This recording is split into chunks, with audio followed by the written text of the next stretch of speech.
صلی وسلم دائما ابدا علی حبیبک خیر الخلق کلهم۔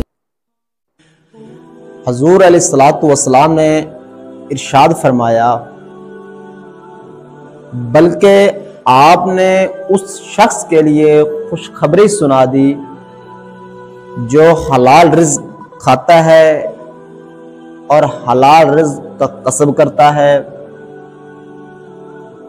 حضور علیہ الصلوۃ والسلام نے ارشاد فرمایا کہ خوشخبری ہے اس شخص کے لیے جس نے 40 روز تک حلال کھایا اور اپنے آپ کو حرام سے محفوظ رکھا۔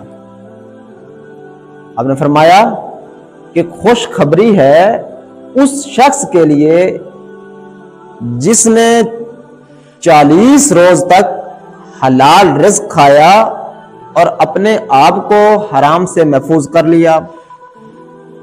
عرض کی یا رسول اللہ، کیسی خوشخبری ہے؟ اس کے لیے کیا بشارت ہے؟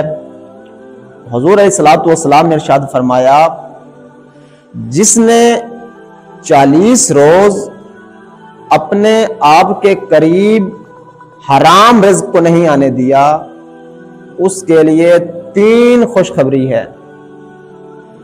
نمبر 1 کہ اس کا قلب وہ روشن کر دیا جائے گا، وہ منور کر دیا جائے گا۔ نمبر 2 اس کے لیے ہدایت کے اور حکمت کے چشمے کھول دیے جائیں گے۔ نمبر 3 اس کی زبان کو طیب کر دیا جائے گا، پاک کر دیا جائے گا۔ اب یہ تو بات ہے صرف 40 روز تک حلال کھانے کی۔ اگر کوئی شخص ساری زندگی حلال کھائے، اس کا عالم کیا ہوگا؟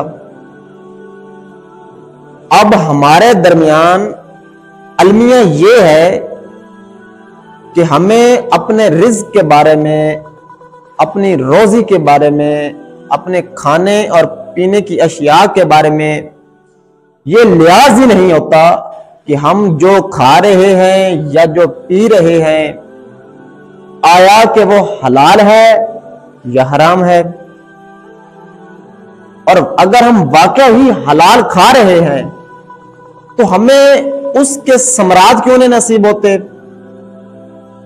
یاد رکھیں، ہمیں اس حلال رزق کے، ہمیں اس حلال روزی کے ثمرات اس وقت نصیب ہوں گے جب ہم کو یہ بات معلوم ہوگی کہ یہ رزق جو میں نے کھایا ہے یا پیا ہے کہ وہ حلال ہے یا حرام ہے۔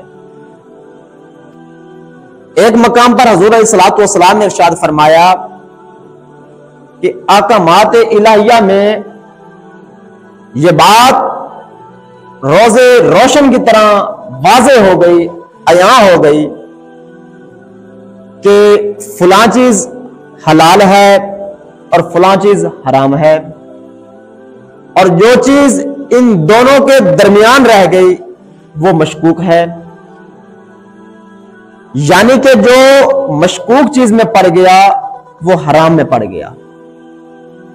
اب جیسا کہ پیر نصیر الدین نصیر رحمت اللہ علیہ فرماتے ہیں کہ امتی تیرا یہ تمیز کاش کر لے کہ وہ حلال کھا رہا ہے یا حرام چل رہا ہے۔ مولایا صلی وسلم دائما